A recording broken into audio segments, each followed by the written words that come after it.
Okay, so hopefully we have a good amount of time for people to get in there. Hello, everyone that is joining in with us right now. Welcome to this presentation, which is called After the Reckoning, a Safe Bars Experience.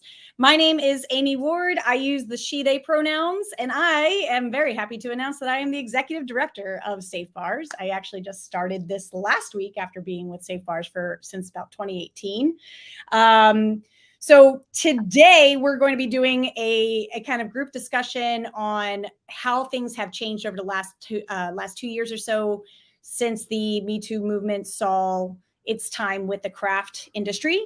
And my co-pilot, co-facilitator for today is going to be Elena Koenig-Busey. So I will have her go ahead and introduce herself, and then I'll finish my intro and we'll get going. And hopefully, if anybody has any questions, please go ahead and put them in the comments, and we will answer them for you. Yeah. Awesome. Thanks, Amy. Excited to be here today. Thank you, craft beer professionals, for hosting us. My name is Elena Koenig-Busey. It's pronounced she, her. I am the JEDI project coordinator at Crafted for All. That stands for Justice, Equity, Diversity, Inclusion, but the force is also strong with me. I'm also DEI project coordinator at the Brewers Association and a trainer here at Safe Bars. Before I got into human resource and DI, I worked in the bar industry and restaurant management, and I've seen and experienced firsthand sexual harassment in the bar industry. And I do this work because I believe it's everyone's human right to feel safe and comfortable in social environments. So that's what we're going to talk to you today. As a community, we should take care of each other. And for all those tuning in, thank you for taking that first step for awareness about what's happening in our industry. Thank you so much, Elena.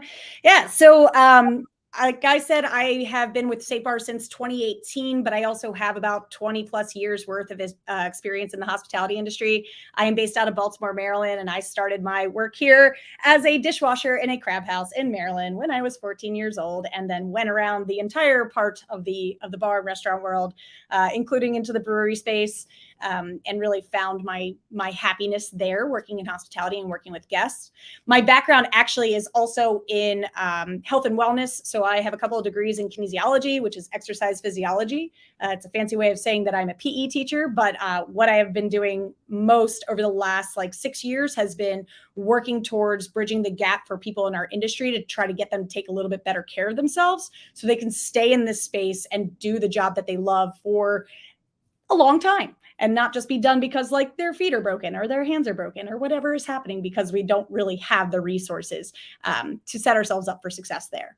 That is actually something as to how Safe Bars came into my world. I had my first training, I think, in 2015, and I really fell in love with the content that was being presented at that time, because it absolutely had everything to do with safety, wellness, the health of your guests, the health of your employees and everything like that, trying to make sure that we can create these better spaces for people. So what we do at Safe Bars is put on two different kinds of training. We do both de-escalation training, which was kind of born out of the pandemic and was a result of guests being unhappy having to wear masks, or the general uneasiness of being in a bar and in a public space when we're dealing with this, gestures wildly to the world, global pandemic that's going on. So we've done the de-escalation in a lot within the last 3 years, but our bread and butter is bystander intervention. So within active bystander intervention, we teach any alcohol serving establishment how to recognize the signs of problematic behaviors that are happening in their spaces, whether it's with guests or with their staff. It can happen in every single direction, whether it's staff to patron, patron to patron, patron to staff, staff to staff, whatever you can think of. So we teach people how to think a little bit more critically and look at the situation, to recognize any kind of problematic behaviors, and then employ them with the safe, non-confrontational methodology with which they can intervene. And they can kind of disrupt the situation and make sure that everybody is able to go about and we do as little harm as humanly possible. We do this for a multitude of reasons. Sexual assault and sexual aggression, which is what Safe Bars is trying to tackle within alcohol serving establishments, is a widespread critical issue. Sexual assault occurs every 68 seconds in the US, and that's really alarming and very scary. Over half of women and almost 1 in 3 men have experienced sexual violence, including involving physical contact in their lives. That is a lot. And we're taking a step a little bit further to say there are way more people who have experienced completed or attempted sexual assaults. We're really concerned about trying to tackle those issues. More specifically, when we're talking about alcohol serving establishments and why we are working in that industry, there's multiple data points and research that is out that shows us that about 71% or more of people who identify as women in the alcohol serving industry have been sexually harassed at least once during their time while working.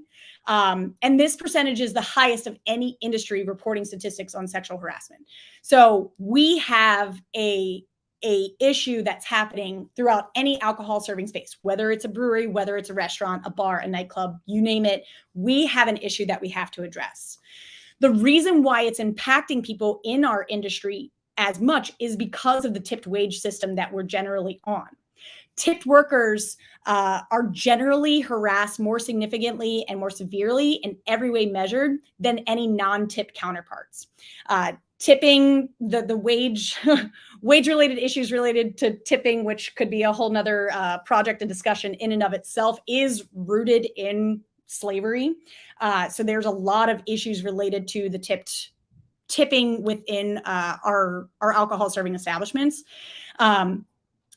The alcohol serving establishments having the highest rates of sexual harassment is largely due to that sub-minimum wage for tip workers. It has long forced us to be in a workforce that is overwhelmingly tolerant of inappropriate behavior from guests and management because we are reliant and dependent upon those tips. So that's why we're kind of tackling that issue. And also because of what we do within our industry, because we are there providing hospitality and providing that guest experience, and we can kind of see everything that's going on if we position ourselves appropriately behind our bars, we are in a perfect position to be able to step up and intervene in these situations to prevent harm from happening to our staff, to our guests, and everybody in between. So we want to empower people with this kind of training, and we do it because sexual aggression in the industry, it's a widespread critical issue. We want to promote safety, equity, inclusion, and we know that it's good for business at the end of the day. We have an opportunity to really do important and powerful things with Safe Bars and the programming that we're putting together because we can reshape the landscape of our industry. For far too long, a lot of these behaviors have just been said that they're acceptable or that's just the way it is. And it's not just the way it is. We don't have to stand for that kind of thing. And it is our job to provide that kind of safe space for people. So that is what Safe Bars has been doing, especially in the last couple of years as we've become more heavily involved in the brewing industry. We have been able to work with a lot of different breweries, big and small, and we've been doing a lot of really incredible work to get this message out to as many people as possible. I'm going to talk about one programming measure that we did have and then turn it over to Elena to talk about something a little bit more in depth that's really interesting and ongoing. But one of the things that we've done, aside from just doing the de-escalation and bystander intervention trainings, is that we have worked with Sam Adams to do the Safe Bars Pledge. So I don't know if anybody is familiar with Sam Adams and GLAD put together the Love Conquers Ale, which is released during Pride Month. And Sam Adams took it a step further, which was really fantastic, and worked with us to provide a really substantial grant that allowed for us to offer subsidized training to subsidized Safe Bars training to 25 smaller breweries. And that was done in an effort to promote LGBTQIA inclusion for the craft beer industry and to create safe and welcoming spaces for all drinkers. The application for that is now closed, and we're going to be awarding those 25 grants for the trainings very soon. But that's just one of the big programs that we have done in the last couple of years, specifically for the craft brewing industry. And now I will turn it over to Elena so she can talk about the Safe Bars Pact. Thanks, Amy. So yes, the Safe Bars Pact launched in May of last year. So the pact is a code of conduct between businesses to promote safe and responsible practices in the craft beverage industry. This pact was launched in partnership with Safe Bars and our host for this event, Craft Beer Professionals, with Lady Justice Brewing in Denver.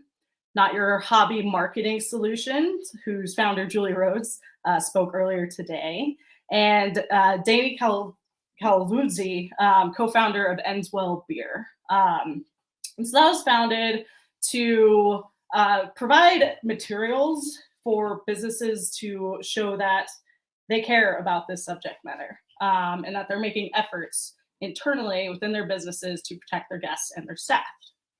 So what is the PACT specifically?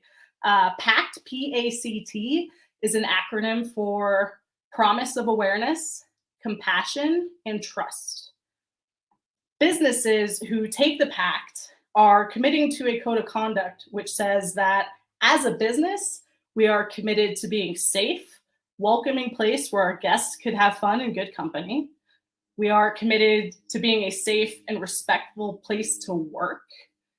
We recognize and respond to sexual harassment and assault among staff and guests. As a business, we believe that drinking is not an excuse for crossing someone's boundary. We believe in affirmative consent. Without a yes, it's a no. Everyone in our house, under our roof, staff, guests, vendors, deserve respect, safety, and an environment free of unwanted sexual attention, whether verbal or physical. The pact also includes two additional statements. The first statement is what the pact means for your guests and how your business will adhere to it. So you're saying, one, we will step up.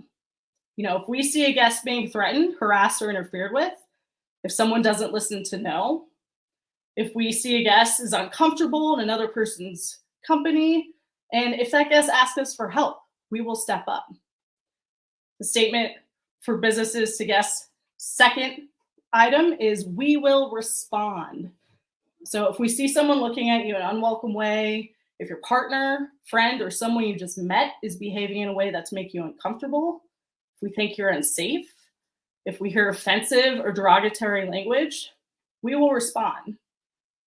We are watching the behaviors of our guests and how their behaviors is affecting those around them. Next, the third point is we will act. If you feel threatened, uncomfortable, harassed, or unsafe, please ask one of our staff for help. We will take your lead in how you want the situation handled. If you want us to, we'll step in and stop the behavior. And if the harasser won't stop, they will be asked to leave and not allowed back in. So with the pact, these are the promises that you are making to your guests to ensure their safe experience. The pact also includes a statement for you and your employees. This can be posted in your break rooms. It should be posted in your employees' handbook's code of conduct. By taking the pact, you as your business owner and leadership are saying that our establishment fosters an environment of respect, inclusion, and professionalism. We support each other, work together, and depend on each other to be successful. You're saying that there is no place for harassment or threatening behavior of any kind, zero tolerance. If a harasser is an owner, manager, a coworker, a guest, or a vendor, it's not okay. No matter what someone's gender identity, sexual orientation, or role, harassment is not okay. You're also saying to your staff, we have established procedures to follow in reporting and will quickly respond to harassment. We will conduct periodic surveys of staff so you may report anonymously and without fear. Whether it's our team or our guests, we won't stand by, we won't look the other way, we won't tolerate harassment of any kind. We will support you and our community in having a professional and safe workplace and a safe and fun place to go out. So these are the key statements that are within the Safe Bars Pact. So now, how, you're asking yourself probably, how can my business take the Safe Bars Pact? So first, if you go to the website is safebarspact.com. On the front page, you'll see a form to sign up. Keep in mind, you don't just fill it out, hit send, and be like, woo, we did it. We fixed everything. Go team. No, there are action items that your business is committing to when you're taking the pact. The first one is look into registering your organization for a Safe Bars training. Safebars.org or email info@safebars.org. As Amy mentioned, we offer both virtual and in-person trainings. We've also partnered with a number of support centers who facilitate official Safe Bars trainings as well. Next, ask yourself, what is my business's reporting procedure for guests and employees? This is a key piece that unfortunately a lot of folks are missing. This has to be more than, oh, well, if there's a problem, they could just ask to talk to a manager. Well, what if it's the manager who is the harasser? There has to be a system in place where people can feel comfortable in reporting misconduct. I highly recommend you look into third-party anonymous reporting system for your business. Business size doesn't matter. There's stuff out there, fit for big or small businesses. There are many great options out there. A couple I recommend. #NotMe is the organization that provides this. WeVow, Rain also provides consulting for businesses and reporting services as well. Next big thing is you'll share the pact with your team. Talk about it. It's important to include your employees and your management team in the discussion of how techniques that you will learn in your Safe Bars training will be utilized at your establishment, because every establishment is different. And so you'll want to make sure you're having that conversation internally so that you're training your employees appropriately to use the tools that they'll learn in the Safe Bars training well. And then encourage everyone to sign the document as proof of commitment and understanding. Whether it's in your employee handbook and you have a page that they sign the pact. There's a lot of, it's very important that it's ingrained in your culture, in your company culture, these values. Employers who foster company culture and values rooted in safety and trust are more likely to have low employee turnover and greater employee engagement. It's important that you show your employees that you care about their safety and well-being and that of their guests as well. Another pieces include sharing resources with your employees. Again, RAIN is a 24/7 support network, or look at organizations in your area that provide support services. I'm based out of Denver. We have an organization locally called the Blue Bench, who provides services for survivors of sexual assault. They're also a Safe Bars certified partner and have facilitated Safe Bars trainings for many breweries and bars in the Denver metro area. Find out what other organizations are out there that support your community and develop a partnership. Strength comes from partnerships. We've seen breweries creating charity beer programs or participating in collaborations to help raise awareness about sexual violence and to help fundraise for these support centers. And lastly, broadcast your commitment to the public. You'll be provided with official Safe Bars certification seal and other marketing assets. Consumers like to buy products and promote support establishments that make them feel comfortable and safe. And so by training your staff and taking the pact, that shows that your business is committed to fostering a safe environment rooted in trust and compassion, which in turn will lead to greater customer satisfaction. That is awesome. Thank you so much, Elena. A couple things that you had touched on that I think are really important for us to reemphasize in terms of taking away and what to do with the tools that we provide during our trainings. We do cater everything specifically to whatever facility we're about to go into. If you are a bar, if you are a restaurant, if you're a taproom, if you're strictly a brewery, whatever you are, we cater that training to you and scenarios that have come up for that individual group. So I think it's really important to know that we can do something like that and make it really highly specific for the group that we're working with.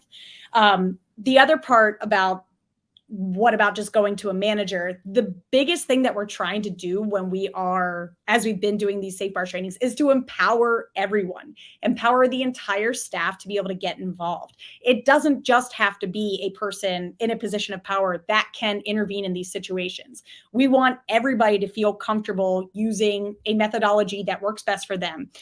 We use a system called the 5Ds, which I think is pretty common within bystander intervention training. And whether you're a distract person that tells a joke, or you're very direct, like I am a direct person, but I'm still going to probably give you a joke in there. If you delegate to somebody else, it doesn't have to be a manager. It can be to, hey, Elena and I are bartending together right now, and she's better suited right now because she's in better headspace than I am. I'm just going to tag her in to help me out and communicate with her what's going on. No matter what it is, if you're a direct, distract, delegate, anything on there, you will be able to find something that works best for you. We want everybody to be able to feel comfortable and empowered to speak up and trust that little voice that's in your head, in your belly, telling you like, hey, something seems a little up. I want to do something, but I don't know how. We want those people to feel and trust that gut and be able to go ahead and intervene in whatever way makes the most sense for them. And we have found that, everybody that's coming out of this training does take away something. They find a skill that they want to hone in on. And we do provide those opportunities to learn those skills and build them, because we do role plays, and role playing is really important so we can actually get through the scenario that we most commonly see, or a couple different scenarios that we see on a regular basis, and make sure that people feel really good and can access the language that they need to be able to stand up in that position. And we're talking standing up is as simple as like asking somebody how their night is. That is how simple bystander intervention can be, but most people, have some kind of barrier for whatever reason why they cannot get involved. I'm about to have a cat walk across the screen. I'm really sorry about that. That's Noferatu. He's our team mascot.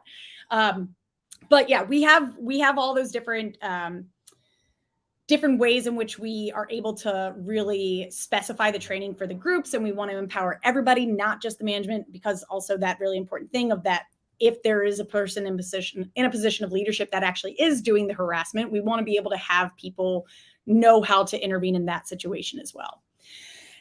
So you could be asking yourself right now why we should be doing this, or how do I get leadership to kind of buy into this training? And there's a lot of different reasons. It really is, at the end of the day, like, it's about safety. And it's about respect, and it's about like general humanity, but it's also good for business. At the end of the day, that is what you're looking at. The return on investment for people who do bystander intervention training for their alcohol serving establishments is the lower employee turnover, higher employee satisfaction, knowing that you're invested in their safety and the safety of the people that they're bringing into your establishment. Empowering your employees, making them feel good and feel in control and feel knowledgeable about being able to intervene in these situations. It increases community literacy. It helps to improve decision-making skills, especially during times of duress, which anybody that's in a high volume kind of situation, and when you're in a guest-facing space, super important for you to be able to have good, positive guest experiences there. And this kind of intervention helps to change the way people think about their roles in preventing sexual assault, sexual violence, and increases feelings of responsibility for safety and, in turn, hospitality. Like, all of these things are the why and how to get people to buy in here. We are creating a space, whether it's through taking the pact, going forward with doing a full training, whatever it is, we are helping to create and facilitate a space for deep cultural change within our industry, which is really needed. So there really isn't a lot to say why you shouldn't do it. But you're looking at, because we give you the tools to be able to say like, hey, we were trained, our team is Safe Bar certified, and we also put everybody onto our website so they are able to look up where a safe bar in their general area is located. So we give that promotion for you as well. Guests are going to talk about the spaces that are safe to go. Guests are going to be able to have better experiences at your place. They're going to have word of mouth, be able to tell people about the experiences that they have. So you've got increased guest satisfaction, guests are returning, and it's overall just, at the end of the day, good for business. If you are finding that you might not know how to access getting a training, you can always reach out to us. If you're going on to safebars.org, that's our website, and SafeBars HQ is our social media for everything that you can possibly think of. But info@safebars.org is going to be your way to reach out to our client relations, wonderful human Elizabeth, who will tell you everything about costs that are associated with it. If you find that the costs are something that are going to prevent you from being able to get involved in Safe Bars, check around with your local breweries. See who might want to team up with you and do a training together. That can be a really good way to take down costs.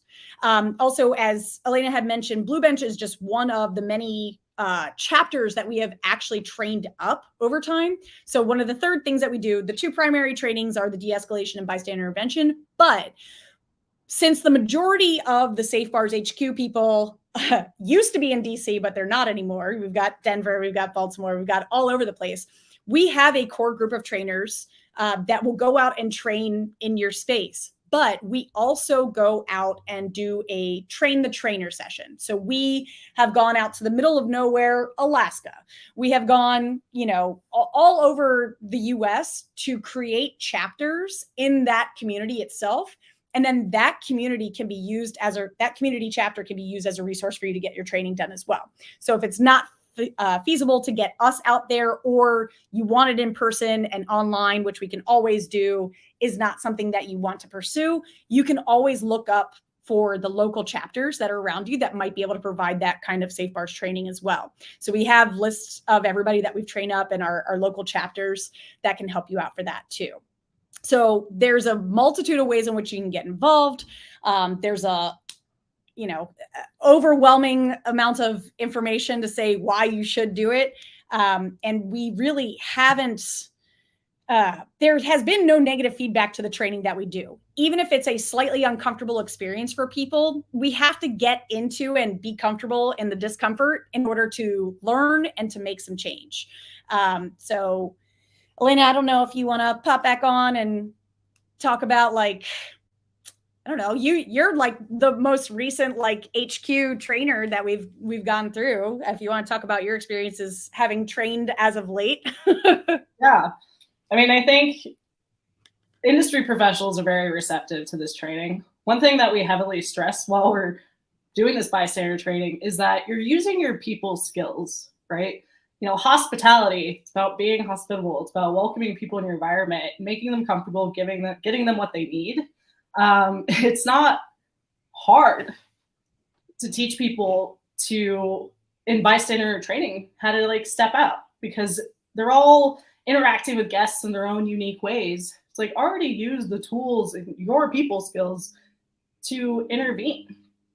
We're already doing all that work. I also train in alcohol safety. I'm cutting somebody off from drinking, you can't serve somebody more alcohol. That's uncomfortable, but just do it in a respectful, human way. And people are often receptive to that. I hear some people, they're like, oh, well, it's such a touchy subject matter. It's going to be uncomfortable. It's yeah, it is going to be uncomfortable for some folks. Absolutely. But the conversation is so important, and just showing that action by participating in Source Safe Bars training or whatever, by making sure you're training your staff, just by showing that action shows, again, like Amy said, that you care about your employees, that you care about your work environment. And if you're someone who's watching this, they're like, I'm not really a decision maker. I don't really, I don't know how to approach management about this. Have them watch this, have them reach out to us to talk to us directly about the experience and what to expect.